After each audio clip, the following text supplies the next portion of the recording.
अगर आपके पास bank account है तो वो फ्रीज़ हो सकता है, परेशान ना हो।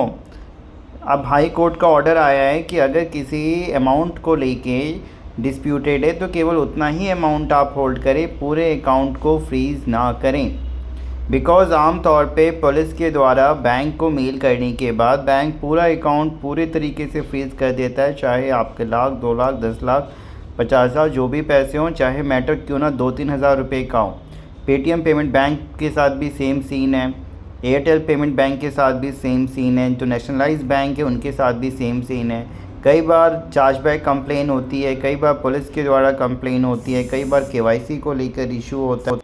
और एक इंसान बहुत हद तक परेशान हो जाता है। कई बार कुछ मैटर्स जेन्युइन होते हैं जहाँ पे अकाउंट फ्रीज़ करना सही है, कई बार बिना वजह के आपका अकाउंट फ्रीज़ हो जाता है क्योंकि किसी तरीके से आपने पैसा जो रिसीव किया है अकाउंट में वो ये होता है कि वो फ्रॉड का पैसा है, वो इलीगल पैसा है, वो डिस्प्यूटेड अमाउंट है एंड जिसकी वजह से वो अमाउंट ठीक है तो जो पैसा आया कि वही होल्ड पे रखा जाए। पूरा अकाउंट किसी भी बंदे का फ्रीज़ कर देना उसको मतलब बिल्कुल भी उसके एक तरीके से हाथ पैर तोड़ देना वाली बात है कि भैया जो भी जमा पूंजी उसने रखी थी अब वो ना इस्तेमाल कर सकता है, ना जी सकता है, ना अपने खाना पानी या बाकी कोई बिज़नेस चलाता है तो वो कहाँ से करवाएगा या बाकी लोगों को सैलरी कहाँ से देगा, खुद की फैमिली कैसे चलाएगा। बहुत बड़ी समस्या।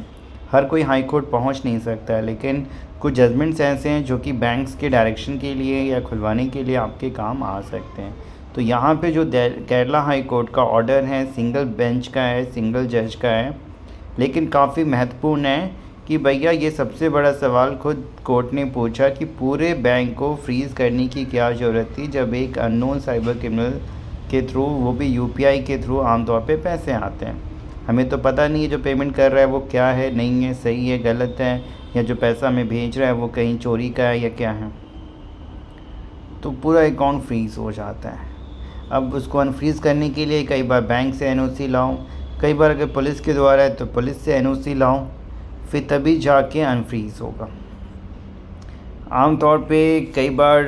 पैसा बिल्कुल तो वहाँ पे सिचुएशन में आपको ये चीज़ें साबित करनी होती हैं कि आपने जो अमाउंट लिया था वो जेन्युइन था, आपने उसके बदले सर्विस दी थी, आपका उस लीगल अमाउंट से कोई लेना देना नहीं है, आपकी लायबिलिटी नहीं है।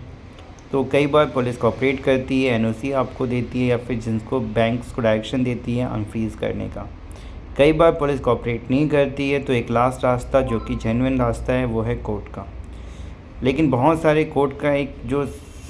टाइम टेकिंग है और even a money taking also है, लेकिन कैसे आप अपना समय पैसा बचाएं ये इम्पॉर्टेंट है। तो कई बार बैंक ऑफिशियल जिसने कंप्लेन की है उसकी मदद से, पुलिस की कंप्लेन से आप इस सारी चीज़ों को अनफ्रीज़ करवा सकते हैं। कहाँ मेल करना है, कैसे मेल करना है, वो चीज़ें आपको हमारे लॉयर्स के द्वारा भी गाइड कर दी जाएंगी, जिससे अगर आप अपने अकाउंट को फ्रीज़ लेके परेशान हैं, ब्लॉक लेके परेशान है तो अनब्लॉक कैसे कराएं, अनफ्रीज़ कैसे कराएं, वो सारी चीज़ें आपको बताई जाएंगी। तो जिस भी बैंक का इशू है, जो भी नोटिस आया है, आप हमें